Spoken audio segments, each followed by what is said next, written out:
teman-teman Dhamma sekalian, selamat berjumpa kembali di channel Jendela Dharma. Pada kesempatan ini saya ingin memperkenalkan, sebetulnya ini semacam playlist kedua ya. Jadi playlist pertama itu adalah pengenalan tentang Buddhisme, sedangkan playlist kedua adalah tentang pendalaman Buddhisme. Sebetulnya di bagian pengenalan Buddhisme juga tentunya masih akan uh, banyak ya ke depannya, mudah-mudahan video-video diskusi-diskusi yang bisa ditayangkan. Tapi saya pikir uh, kita bisa paralel ya teman-teman, dengan memulai juga diskusi dalam hal pendalaman Buddhisme.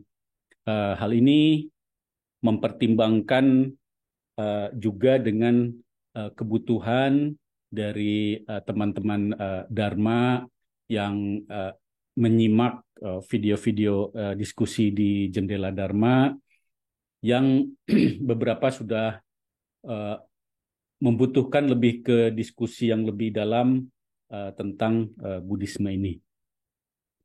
Ya mudah-mudahan kita bisa melakukannya lah ya teman-teman sambil sama-sama belajar dalam Dhamma yang mulia ini.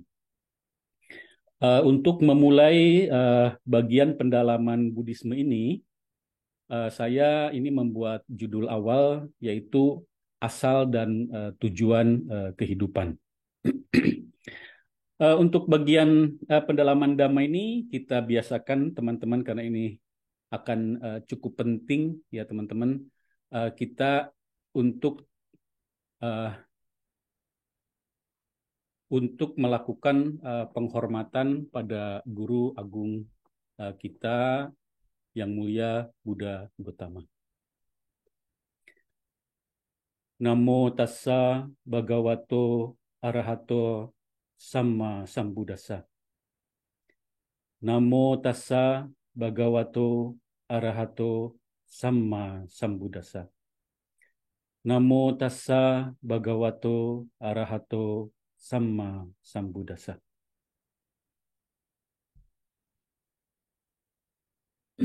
Baik teman-teman, pembahasan awal ini kita akan mulai dengan penyajian dari Sutta Pitaka, yaitu Anguttara Nikaya 3.76, di mana di sini menceritakan tentang asal kemunculan kehidupan, atau sebetulnya lebih tepat lagi ke keberlangsungan sebetulnya ya, keberlangsungan antar kehidupan.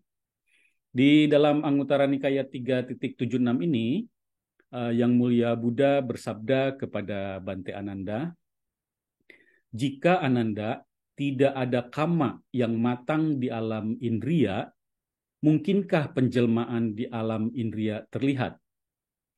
Tidak, Bante. Demikianlah Ananda, bagi makhluk-makhluk yang terhalangi oleh ketidaktahuan dan terbelenggu oleh ketagihan, maka kama adalah lahannya, kesadaran adalah benihnya, dan ketagihan adalah kelembaban bagi kesadaran mereka untuk tumbuh di alam rendah. Dengan cara inilah terjadi produksi penjelmaan baru di masa depan. Jadi teman-teman sekalian, di sini di dalam paragraf ini banyak sekali pelajaran yang langsung bisa kita dapatkan untuk menambah kebijaksanaan kita akan Dhamma. Yang pertama, kenapa makhluk-makhluk menjelma ini di alam indria dulu ya, di alam indria atau bahasa palinya kama wacara bumi ya. Jadi alam pikiran indria, yaitu di mana di alam itu pikiran-pikiran itu munculnya itu tertrigger ya, tertrigger banyak oleh panca indera, yaitu oleh kontak mata, oleh kontak telinga, kontak hidung, kontak lidah, dan kontak pada tubuh. Tentunya satu lagi ada di kontak pikiran, tetapi kenapa ini khusus disebut alam indria? Karena peranan dari kontak-kontak di panca indera ini sangat dominan. Nah, jadi kenapa makhluk-makhluk terlahir di alam indria ini termasuk jenis manusia? Jadi jenis manusia ini terlahir di alam indria ini. Kenapa? Karena adanya kama yang matang di alam indria ini berbentuk penjelmaan. Nah, penjelmaan ini di dalam Abhidhamma dijelaskan bentuknya adalah winyana, ya, winyana kesadaran, ya. Jadi penjelmaan di sini bentuknya adalah kesadaran pertama yang muncul di alam, ya. Nah, ini di alam kehidupan dan dalam hal ini di alam indria. Atau juga di dalam Abhidhamma itu biasa disebut winyana pertama yang muncul itu sebagai pati sandi winyana, yaitu kesadaran penyambung kehidupan. Nah, jadi ada karma yang matang. Karma yang matang ini membuahkan, ya, membuahkan kesadaran pertama penjelmaan di alam indria. Jadi kenapa penjelmaan itu muncul? Dikarenakan ada karma yang matang membentuk penjelmaan pertama. Ini biasanya terjadi langsung setelah momen kematian dari kehidupan sebelumnya. Nah, lalu informasi berikutnya yang sangat bermanfaat, kenapa hal tersebut terjadi? Yaitu adalah kenapa ada penjelmaan, ya, yang disebabkan oleh karma yang matang, terkondisi karma yang matang di alam indria ini, yaitu dikarenakan, ya, makhluk-makhluk itu, ya, masih terhalangi oleh ketidaktahuan, ya, awija, ya. Ketidaktahuan di sini adalah bahasa Palinya awija. Jadi awija niwaranang. Jadi awija yang menghalangi, ya. Menghalangi dari apa? Menghalangi dari wija, ya, dari kebijaksanaan yang bentuknya pencerahan, ya. Jadi ketidaktahuan terhalang oleh awija. Dan juga makhluk-makhluk itu maksudnya batin, ya. Makhluk-makhluk di sini maksudnya batinnya, dan terbelenggu oleh ketagihan, ya. Jadi ketagihan ini adalah tanha, ya, terbelenggu, ya. Jadi belenggu ini samyojana, ya, tanha samyojanang, terbelenggu oleh ketagihan. Jadi makhluk-makhluk yang belum tercerahkan itu, ya, seperti kita ini, teman-teman, jadi batinnya itu terhalangi oleh awija dan terbelenggu oleh ketagihan. Nah, untuk makhluk-makhluk yang masih demikian, maka kama itu adalah bagaikan lahannya. Jadi karma itu bagaikan lahan yang subur, ya. Lalu kesadaran atau winyana itu adalah benihnya, ya. Dan ketagihan atau tanha adalah bagaikan kelembaban bagi kesadaran mereka untuk tumbuh di alam rendah. Jadi alam indria ini disebutnya alam rendah, ya, teman-teman, karena dikenal, ya, alam itu ada 3 alam besar. Alam indria, ya, lalu alam Brahma bermateri halus, ya, atau alam rupa jana biasanya juga disebut, dan satu lagi adalah alam yang lebih luhur, yaitu alam Brahma tanpa materi atau yang biasa disebut alam arupa jana, ya. Jadi di sini alam indria ini alam yang paling rendah, paling jorok, ya, keadaan pikirannya, ya, karena tadi di-trigger oleh ketagihan-ketagihan terhadap apa yang dialami oleh panca indera, ya, teman-teman. Maka dia sebut rendah. Nah, dengan cara inilah terjadi produksi penjelmaan, ya. Jadi produksi penjelmaan baru di masa depan. Nah, ini menarik, ada terjadi produksi penjelmaan baru di masa depan. Jadi ini ada pertama-tama produksi ini artinya dengan karma tadi yang terbentuk, ya, dikarenakan masih terbelenggu oleh awija dan tanha, itu karma terbentuk itu memproduksi namanya kama bawa. Kama bawa yaitu produksi penjelmaan yang akan matang di masa depan. Nah, ketika dia cuti cita langsung muncul ya upapati bawa, yaitu penjelmaan kemunculan. Nah, penjelmaan kemunculan inilah adalah tadi karma yang matang ya. Upapati bawa itu kemunculan karma yang matang, misalnya tadi di alam ya, indria. Nah, ini yang menarik tadi juga di sini ada dikatakan kama adalah lahan ya. Kenapa disebut lahan? Karena kama di sini teman-teman ya, ini adalah kama yang ada di Paticca Samuppada, yaitu sangkara kama, teman-teman. Sangkara kama. Jadi kama ini adalah di sini maksudnya adalah gabungan-gabungan dari karakter-karakter batin, formasi-formasi batin yang biasa disebut cetasika ya. Jadi formasi dari berbagai macam cetasika yang biasanya dipimpin oleh kehendak atau cetana, ya itulah di sini yang maksudnya adalah kama. Jadi kama di sini sekali lagi adalah sangkara kama, yaitu bentukan-bentukan batin atau formasi komponen batin yang biasa disebut cetasika yang dipimpin oleh cetana alias kehendak. Nah, itu bagaikan lahan. Nah, karena kehendak-kehendak tadi ya, sangkara kama yang dipimpin oleh kehendak itu muncul dikondisikan oleh awija, teman-teman, ya, itu munculnya itu karena ada awija.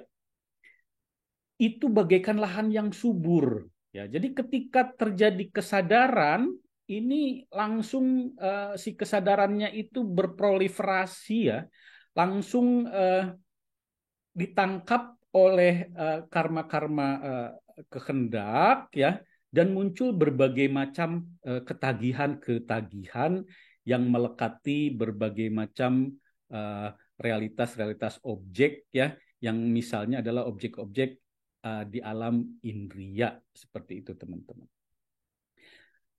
Nah, juga pelajaran selanjutnya yang bisa kita tangkap di sini teman-teman. Jadi ketika suatu makhluk meninggal atau mati atau wafat dalam keadaan terikat ya, masih ada tanha, terikat, terbelenggu ya oleh ketagihan terhadap objek-objek indria yang ada yang kontak di panca indera, sudah pasti lahirnya di alam indria, teman-teman. Itu juga pelajaran yang bisa kita dapatkan. Jadi adalah tidak mungkin, teman-teman, makhluk yang meninggal dalam keadaan ya batinnya masih terbelenggu oleh ketagihan terhadap objek-objek panca indera bisa keluar dari alam indria, atau misalnya bisa terlahir di luar alam indria, yaitu alam Brahma misalnya. Itu adalah tidak mungkin. Kenapa? Karena batinnya melekat masih ketika wafat terhadap objek-objek panca indria, teman-teman. Dikarenakan itulah, maka setelah cuti cita, setelah kematian, ada karma yang matang, yang karena kemelekatannya tadi di alam indria, matangnya juga munculnya adalah di alam indria. Ya, jika cukup banyak kebaikannya, maka dia akan di alam indria ini akan nantinya penjelmaannya berkembang menjadi jenis makhluk manusia atau menjadi jenis makhluk satu di antara para dewa yang 6 ya. Jika cukup buruk atau buruk sekali ya perbuatan-perbuatannya dan juga buruk kesadaran menjelang kematiannya, maka karma yang matang di alam indria ini bisa muncul misalnya di alam neraka, di alam hantu, di alam binatang, atau di alam asura, teman-teman sekalian.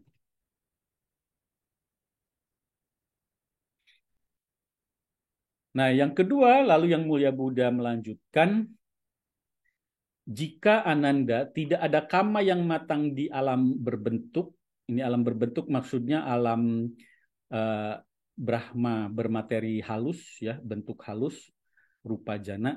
Mungkinkah penjelmaan di alam berbentuk terlihat? Tidak, Bante. Demikianlah Ananda bagi makhluk-makhluk yang terhalangi oleh ketidaktahuan dan terbelenggu oleh ketagihan, maka kama adalah lahannya. Kesadaran adalah benihnya, dan ketagihan adalah kelembaban bagi kesadaran. Bagi kesadaran mereka untuk tumbuh di alam menengah, Dengan cara inilah terjadi produksi penjelmaan baru di masa depan. Jadi dalam paragraf ini, teman-teman sekalian, bagi makhluk-makhluk yang memang masih terhalangi oleh awija, ketidaktahuan, dan masih terbelenggu oleh ketagihan atau tanha, ya, ini masih tetap ya karma-karmanya masih akan menjadi lahan yang subur bagi kesadaran yang bagaikan benih, ya, akan tumbuh. Lalu ketagihan adalah bagaikan kelembaban, ya, menambah subur perputaran kelahiran kembali, dorongan untuk terlahir kembali. Hanya ini karena kesadarannya ya menjelang kematian, yaitu kesadarannya tidak melekat pada objek-objek indrawi, ya, tapi dia menjelang kematiannya melekat pada unsur-unsur batin, yaitu unsur-unsur batin yang menjadi unsur jana, ya. Unsur-unsur batin yang menjadi unsur jana menjelang kematian masih dilekati, maka makhluk tersebut akan terlahir di alam rupa jana. Di sini disebutnya di alam menengah, ya, yaitu di tengah-tengah di antara alam indria dan alam arupa, seperti itu, teman-teman. Ini paragraf ketiga, kita lanjutkan. Jika Ananda tidak ada kama yang matang di alam tanpa bentuk, jadi ini alam arupa jana ya teman-teman, mungkinkah penjelmaan di alam tanpa bentuk terlihat? Tidak, Bante. Demikianlah Ananda bagi makhluk-makhluk yang terhalangi oleh ketidaktahuan dan terbelenggu oleh ketagihan, maka kama adalah lahannya, kesadaran adalah benihnya, dan ketagihan adalah kelembaban bagi kesadaran mereka untuk tumbuh di alam tinggi. Dengan cara inilah terjadi produksi penjelmaan baru di masa depan. Dengan cara inilah Ananda terjadi penjelmaan. Jadi yang ketiga ini, teman-teman, sama ya, kenapa ada makhluk-makhluk yang terlahir kembali di alam rupa jana ya. Karena makhluk tersebut masih dihalangi ya kebijaksanaannya oleh awija dan terbelenggu oleh ketagihan. Maka kama tetap menjadi lahan yang subur dan kesadaran adalah benihnya dan ketagihan adalah kelembaban bagi kesadaran untuk tumbuh di alam tinggi. Jadi makhluk seperti ini pada saat meninggal ya dia sudah tidak lagi melekati objek-objek indrawi, juga sudah tidak lagi melekati unsur-unsur batin rupa jana, tapi dia masih melekati unsur-unsur batin arupa jana. Dikarenakan itu maka terbentuklah produksi penjelmaan di masa depannya itu, yaitu setelah kematiannya ya, berupa upapati bawa, berupa bawa kemunculan, berupa kematangan karma di alam arupa jana. Nah, terlahir di tiga alam besar ini sama ya penyebabnya, yaitu adanya awija dan masih terbelenggu oleh tanha ya, itu dua penyebab pokok, teman-teman. Teman-teman sekalian, ini saya berusaha membuat suatu ilustrasi ya dari fase kehidupan. Jadi dalam satu fase kehidupan, awal dari kehidupan itu ya, itu dimulai setelah momen kematian. Bahasa palingnya biasa disebut cuti cita ya, momen kematian. Nah, di momen kematian ini secara langsung terdorong ya, masih terkondisi dikarenakan tadi masih terhalangi oleh awija dan masih terbelenggu oleh tanha, maka masih muncul kesadaran kelahiran kembali ya, itu disebutnya punya bawa, yaitu kemunculan kembali ya. Jadi kemunculan kembali berupa kesadaran pertama kali yang muncul. Ini prosesnya sama untuk semua jenis makhluk, baik jenis makhluk yang terlahir di alam indrawi atau bukan terlahir ya, maaf di sini biar akurasi, muncul ya. Jadi baik untuk makhluk yang muncul kembali di alam indrawi maupun makhluk yang muncul kembali setelah kematian, maka dia muncul kembali di rupa jana, maupun makhluk yang muncul di alam tinggi yaitu di alam arupa jana, itu persis sama, yaitu adanya karma yang matang ya, berupa winyana ya, berupa patisandi winyana, ini disebut punya bawa. Ini semuanya sama momennya ya, setelah kematian cuti cita. Yang membedakan adalah alamnya, di mana si kesadaran tadi muncul, teman-teman. Jadi misalnya begini, teman-teman, ketika ada seorang manusia, manusia itu kan berarti di alam indrawi ya.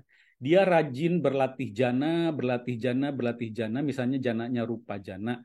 Lalu menjelang kematiannya dia meninggal ya dengan masih rajin berlatih jana.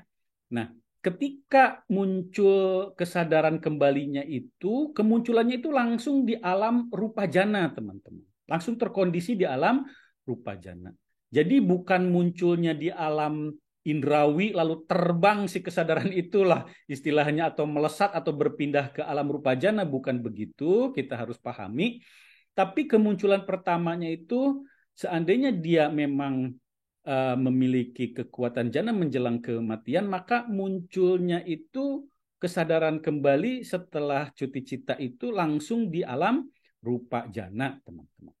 Nah, jadi alamnya saja yang membedakan, tapi kemunculan kesadaran kembali yang pertama patisandi cita ini sama bagi tiga alam tadi, hanya alamnya yang berbeda. Nah, proses berikutnya lah yang berbeda, teman-teman. Ya, yaitu proses jati, proses kelahiran setelah punya bawa. Ya.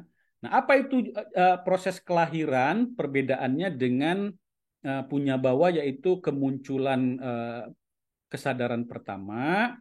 Jadi jati ini ya artinya adalah kelahiran. Kita uraikan definisinya, kalau seperti manusia itu ada perkembangan organ. Ini Sutta yang bilang ya. Jadi ini Sutta Pitaka yang bilang, bukan kitab komentar yang bilang ya, dan bukan saya yang bilang.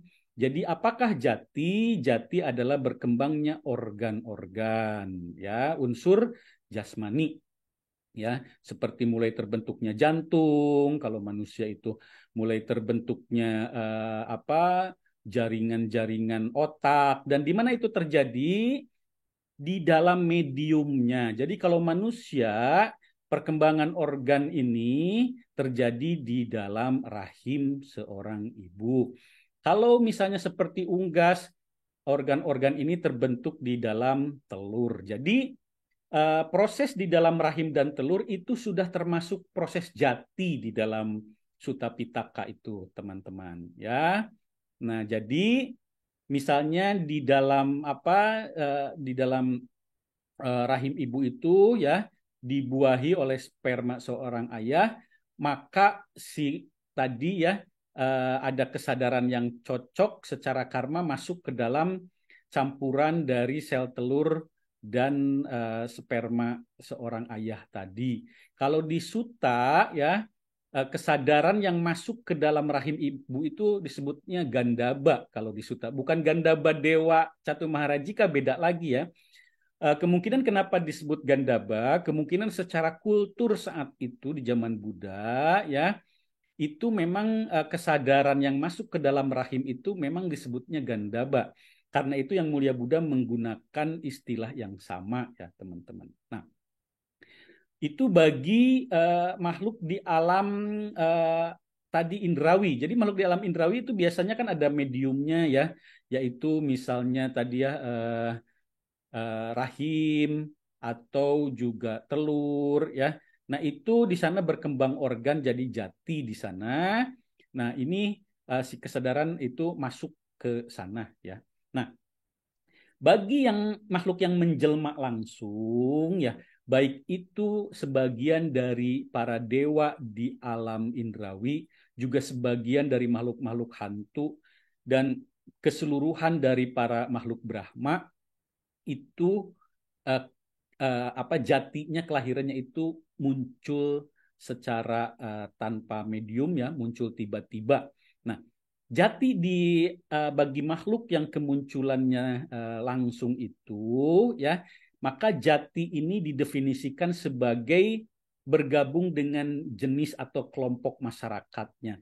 Tapi sebetulnya tentunya ada terutama untuk makhluk dewa atau hantu di alam indrawi maupun untuk makhluk rupa jana kan masih memiliki bentuk jasmani, ya.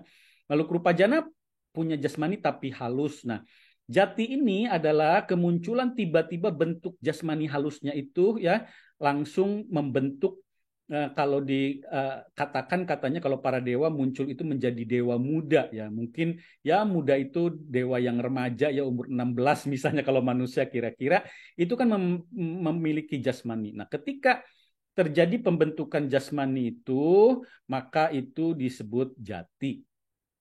Nah, untuk makhluk arupa jana tentunya tidak ada pembentukan jasmani, ya. Uh, Hanya kita bisa bilang, ya, dari kesadaran pertama itu membentuk batin. Kita juga nggak tahu sebetulnya persisnya seperti apa, tapi bisa kita bilang batin yang komplit untuk alam arupa jana, ya, yang cocok memang komplit, ya, berbeda dengan momen yang pertama, ya. Tetap ada perkembangan menjadi batin yang komplit yang layak disebut sebagai kelompok anggota kelompok dari makhluk arupa jana di alamnya. Jadi jati ini bisa disebut diartikan sebagai kelahiran, artinya berkembangnya organ di dalam medium, bisa juga kemunculan tiba-tiba dari bentuk jasmani, ya, tentunya diiringi batinnya, ya, yang membentuk komplit kedewasaan. Juga bisa diartikan sebagai bergabungnya makhluk baru, ya, menjadi anggota kelompoknya, seperti itu jati. Nah, sebelumnya ada punya bawa. Nah, punya bawa ini memang menjadi perdebatan teman-teman di antara sekte-sekte Buddhism. Ada kebanyakan dari kebanyakan dari sekte Theravada, ya. Ini bukan menolak sebetulnya teman-teman, hanya melihatnya secara berbeda. Jadi kebanyakan sekte Theravada itu mengira bahwa kesadaran yang muncul itu langsung jati. Jadi misalnya kesadaran muncul pertama kali Patisandicita, misalnya kalau dia calon manusia munculnya itu harus ada di dalam rahim, seperti itu, ya. Tapi sebetulnya di Sutta Pitaka tidak ada seperti itu, ya. Bahkan di Sutta Pitaka ada dicatatkan kehadiran Gandaba. Artinya kehadiran Gandaba, kehadirannya itu si Gandaba ini alias Patisandicita itu sudah hadir terlebih dahulu, ya. Sudah hadir terlebih dahulu dari perpaduan ibu dan ayah, ya. Jadi perpaduan dari sel telur dan sel sperma, ya, seperti itu. Juga ada di dalam sutta yang lebih eksplisit lagi, yaitu untuk makhluk anagami di sana, ya. Kalau tidak salah dalam sutta banyak sebetulnya, tapi salah satunya kalau tidak salah Purisa Gati Sutta, silahkan diperiksa, yaitu bagaimana makhluk-makhluk anagami terlahir itu, ya, bagai percikan api, ya, dari mangkuk besi yang dipukul gitu lalu mendarat gitu, ya. Itu indah sekali, nanti kapan-kapan kita bahas, ya, sutta itu. Jadi kesadarannya muncul, ya, itu sebetulnya ada jeda, ya, sebelum dia bergabung dengan tadi jenisnya kelompoknya di alamnya yang diartikan sebagai mendarat di atas tanah si percikan itu, ya. Jadi selama melayang tuh si api itu sebelum mendarat di atas tanah itu dia belum bergabung dengan jenis kelompoknya, ya, seperti itu. Jadi memang ada seperti itu.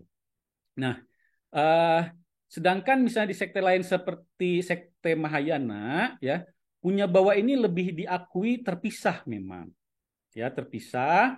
Hanya menerangkannya itu sudah bias juga, ya. Jadi sudah dipengaruhi oleh cerita-cerita budaya lah, sinkretisme ya. Misalnya disebut alam bardo. Jadi seolah-olah ada alam tunggu ya. Jadi ketika orang meninggal ya, si Winyananya ini seolah-olah ada alam tunggu ya. Dan alam tunggu ini berbeda dengan alam kelahiran. Nah, ini sebetulnya di Sutta juga tidak ada yang seperti itu ya. Tidak ada yang disebut alam tunggu. Jadi si kesadaran yang muncul Patisandi itu ya, walaupun fasenya berbeda dari fase jati kelahiran ini ya, tapi itu sudah di alam yang sama, hanya sebagai rantaian proses langsung aja sebetulnya ya. Jedanya kita tidak bisa tahu persis berapa, berbeda-beda tampaknya bagi setiap makhluk dan terkondisinya seperti apa ya. Misalnya ada kesadaran yang langsung masuk ke dalam rahim ibu karena langsung dapat yang cocok, bisa ya, hampir tanpa jeda. Tapi ada juga bisa aja kesadaran pertama muncul, dia memerlukan waktu cukup lama, misalnya ya berapa menit, berapa jam atau beberapa hari untuk sampai menemukan rahim yang cocok secara karma ya, seperti itu teman-teman sekalian. Tetapi kesadaran yang muncul itu ya, dia itu kalau calon manusia itu sudah terlahir di alam kama wacara dan kesadarannya sudah kesadaran jenis manusia ya. Kalau dia misalnya calon sapi dan dia mencari rahim sapi misalnya, kesadarannya itu udah kesadaran sapi sebetulnya ya jenisnya. Jadi uh, tidak ada perubahan, ini hanya proses mencari medium saja ya, suatu proses langsung gitu. Jadi bukan suatu alam bardo yang menunggu dan dia belum tahu bakal jadi manusia atau dewa misalnya, bukan begitu ya. Seperti jadi udah jelas dia misalnya manusia hanya mencari rahim yang tepat ya, tapi memang di dalam suta jelas ini suatu uh, rangkaian proses yang tidak persis sama ya, seperti itu, walaupun bisa cepat sekali. Seperti itu teman-teman ya. Nah, setelah proses jati kelahiran, termasuk kelahiran ini adalah proses jabang bayi di dalam kandungan, teman-teman nanti terlahir, nanti barulah terjadi proses kehidupan ya sebagai manusia, misalnya dewasa, menua, sakit, di mana di dalam kehidupan itu mengalami hal-hal baik dan buruk, mendapatkan perolehan dan juga mengalami kehilangan, mengalami disakiti atau mengalami dicintai, memiliki kedudukan sosial atau kekuasaan ataupun tidak, dan lain-lain, teman-teman sekalian, yaitulah proses kehidupan. Dan tujuan akhir dari kehidupan ini dalam satu fase kehidupan pasti adalah kematian, teman-teman. Jadi kalau kita mau lihat secara sederhana, awal dari kehidupan dalam satu fase kematian adalah, asalnya adalah adanya kematangan karma. Kematangan karma ya dari makhluk-makhluk ya yang masih terhalang awija dan terbelenggu tanha. Maka ada kesadaran yang matang di alamnya masing-masing dengan jenis makhluk masing-masing.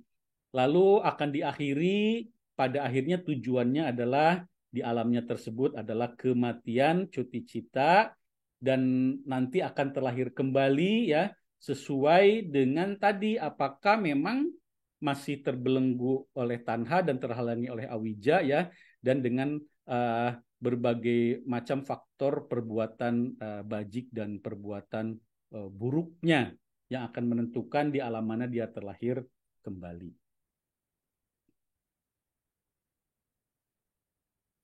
Nah, jadi teman-teman, proses tadi itu membentuk suatu lingkaran kelahiran kembali ya, lahir, hidup, mati, lahir, hidup, mati, lahir, hidup, mati. Inilah yang disebut lingkaran sangsara ya. Sangsara itu dalam bahasa Sunda artinya derita. Aduh, hirup teh meni sangsara, kata orang Sunda. Aduh, hidup ini kok sengsara banget gitu loh ya. Jadi lingkaran samsara ini adalah lingkaran penderitaan ya, teman-teman. Kenapa seperti itu? Mungkin akan banyak yang protes ya. Kok hidup ini disebut sengsara sih di dalam Buddhisme gitu? Kok pesimis sih gitu, tidak optimis ya? Ini nanti akan kita bahas secara khusus, tapi sangsara di sini artinya bukan tidak bahagia, teman-teman. Memang betul dalam kehidupan itu ada bahagianya, banyak bahagianya ya. Terutama kalau ini ada 3 alam nih ya. Alam Brahma tanpa materi itu kehidupannya sangat sangat lembut, sangat-sangat tenang. Di sini tidak ada kejahatan ya, dan tidak ada penderitaan dalam bentuk kesakitan, teman-teman, dan kesulitan. Tidak ada ya. Juga di alam Brahma bermateri halus sama, tidak ada kejahatan dan tidak ada penderitaan, tidak ada kesakitan, teman-teman. Nah, ini alam surgawi indrawi. Nah, di alam surgawi indrawi dominannya adalah kebahagiaan, tapi mulai ada kerusakan-kerusakan dalam bentuk kesakitan mulai ada di alam surga indrawi ini karena mulai muncul-muncul nafsu indrawi, teman-teman. Lalu di alam manusia, binatang dan hantu juga ini alam indrawi, ini makin banyak rasa sakitnya. Di alam neraka, ini alam indrawi yang paling buruk, ini keseluruhannya adalah kesakitan tanpa ada bahagia. Tetapi yang dimaksud sangsara, lingkaran sangsara di sini, teman-teman, itu akan merujuk kepada ketidakkekalan. Jadi apa yang tidak kekal itu disebut sangsara, teman-teman, disebut derita. Jadi maksudnya itu ya. Nanti di kesempatan yang lain akan kita bahas lebih dalam. Nah, jadi setiap makhluk ya telah mengalami fenomena perputaran lahir hidup mati yang berulang sejak awal yang tidak diketahui. Jadi termasuk kita semua, teman-teman, sudah mengalami proses lahir hidup mati yang sudah eh, tidak terhingga berapa kali ya, sejak waktu yang tidak diketahui sampai detik ini. Nah, makhluk-makhluk itu ya memasuki bentuk-bentuk alam kehidupan sesuai dengan amal perbuatan dan persepsi menjelang kematiannya. Jadi tadi disebut ada 3 alam besar ya, alam tanpa materi dan alam bermateri halus ya. Lalu ada alam indrawi. Di bagian ini alam indrawi saya bagi menjadi alam surga indrawi yang banyak menyenangkannya. Lalu ada alam manusia ya yang seimbang antara kesakitan dan kebahagiaannya. Lalu ada binatang hantu yang uh, kebahagiaannya lebih sedikit ya, tapi ke penderitaannya banyak. Kalau alam neraka ini tidak ada kebahagiaan, yang ada hanya penderitaan. Jadi seperti itu, teman-teman, untuk mengawali ya uh, diskusi kita untuk pendalaman Dharma. Nanti ini akan kita lanjutkan ya, mudah-mudahan bisa menjadi kebaikan bagi kita semua, menjadi bekal untuk uh, mencapai kualitas kehidupan yang lebih baik dikarenakan praktek dhamma yang baik, dan juga mudah-mudahan ada di antara teman-teman sekalian yang bisa melihat jalan magga dan akhirnya meraih pala, meraih nibbana. Sadu, sadu, sadu. Teman-teman sekalian, dengan kebenaran dhamma ini, saya menyatakan berlindung pada Buddha, saya menyatakan berlindung pada Dhamma, saya menyatakan berlindung pada Sangha. Buddhang saranang gacchami, Dhammang saranang gacchami, Sanggang saranang gacchami. Sadu, sadu, sadu.